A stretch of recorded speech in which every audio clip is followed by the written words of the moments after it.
Firstly, we are all multidimensional, as I spoke. We're all multidimensional in this world, and politics is a part of it. And if the more we can integrate politics into the everyday world of what young people are doing, what older folks are doing, we will become even more politically engaged. Anyway, I forgot. I better tell people the telephone number is 713-526-5738.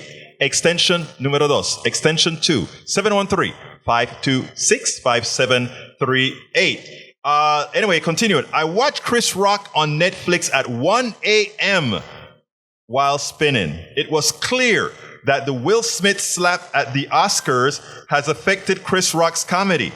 He was not as naturally funny as he normally is, in my humble opinion. That is, I don't know if you felt the same way after seeing it, Tori.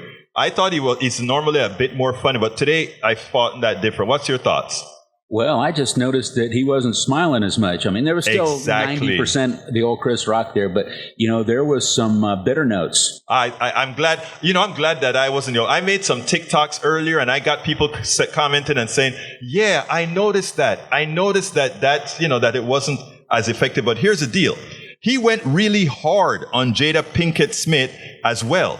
I think Rock was harder on Jada Pinkett Smith than he was on Will Smith, which I think opens the door for a discussion on sexism, which is the political part that I wanted to talk about. That said, it was Chris Rock who was initially harmed. Chris Rock displayed a great degree of restraint when Will Smith hit him. When he slapped him, he didn't create a brawl. And he was a responsible one. He showed that you don't have to strike back at the moment to escalate things. I'll be the bigger person. I'll take it.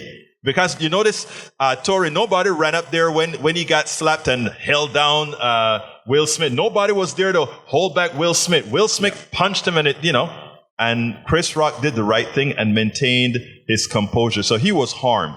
The one caveat or the one thing that I saw that I think all of us, those of us who are men, those of us who carry the male genes, I don't care what's happening between Chris Rock, Jada Pinkett Smith, and Will Smith.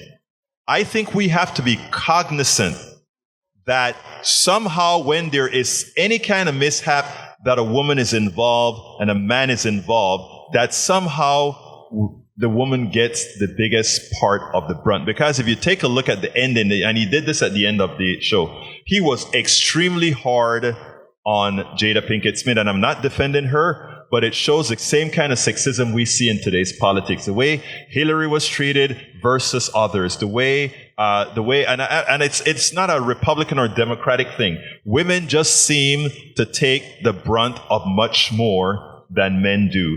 I brought Chris Rock into the fold here because I want to tell my male brothers, my male part holding brothers, we have to be careful, even when we are harmed, we have to be careful in the way we address these issues relative to women. Because again, like I said, Chris Rock was the one that was aggrieved. But at the same time, when Chris Rock lashed back, yes, he lashed back at Will Smith as well, but he was much harsher on Jada Pinkett Smith. And Jada Pinkett Smith wasn't the one that slapped the you-know-what out of him. Let's go ahead and bring John in. And John, talk to me. How you doing, brother? I'm fine, Egberto. How about you, my friend? I am doing fine. Talk to me, my brother. Well, I'm another unfan of Hillary Clinton. Yes. And they have a thing where her former employees talked about how she treated them, and there were like 20 or 30 of them there, and they all complained that she was rude and mean, wouldn't take advice or talk about anything, and really berated them and mistreated them. So I'm not a fan of her at all. Okay, let me stop right there a second. Okay, I am not a fan of Hillary Clinton, but I respect Hillary Clinton. Let me explain. I am not a fan of Hillary Clinton because she doesn't share my ideology. But that's my ideology. But as an accomplished woman, I respect her. I am not a fan of Biden. I personally voted for Biden because I thought he was the best. Me too. I voted for Hillary too. Okay, you see. So, John, and I'll jump in here because I lived in D.C. through the Clinton years, and I actually lived across the street from the Watergate building for 20 years. And so I came home one day, and there were news media bans back in 1997. Right. And I thought maybe Bob Dole died or something, someone famous that lives in the building. But no, they were staking out this young intern named Monica Lewinsky. Right. Right? So I lived through all that scandal, and yet the men in that story, all by and large, have gotten no long-term ill effects from it. Right. But what did happen was Hillary was in charge of universal health care right in 1992 when Bill first got elected. Yes. That was her thing.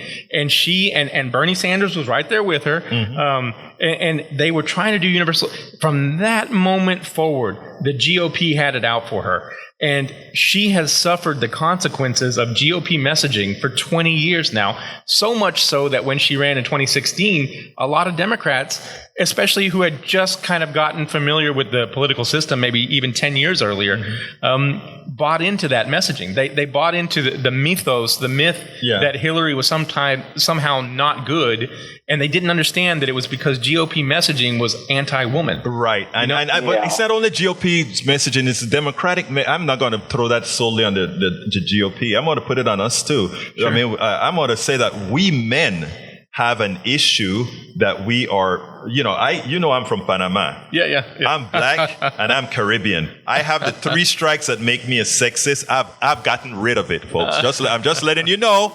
I am no longer a sexist. I'm no longer a homo. I've extricated all those evils out of me. But we all need to do that. But John, so anyway, did you want to say something else, John? I just wanted to let you know that I am not a fan of Hillary, but I do have a lot of respect for her. She played a man's game better than most men. She really did. Yeah. Go ahead, sir. Oh, that's all I was going to say, Egberto. Well, look, let me tell you something, John. I got your book. It's worth it. Thank you. Great. I appreciate that, my brother, because I think if we're going to change the country, we don't only have to speak to Democrats, we have to speak to anarchists, we have to speak to Republicans, we have to speak to everybody. But thank you so kindly for calling in, sir. You have a great day. Thank you both. Thank you. Thank you. We spend a lot of time deconstructing the news, trying to parse it into a form that everybody can understand. We try to find those little nitpicks where it flies above the fray, etc. If you really like these videos that we do, I want to ask a big favor. Please go ahead, number 1, subscribe to our channel, and number 2, please join if you can. Thank you so kindly for watching. Keep watching. Please remember to share. We must populate the entire internet with our progressive message, a message that we know is what most Americans say that they want. So help us, please join.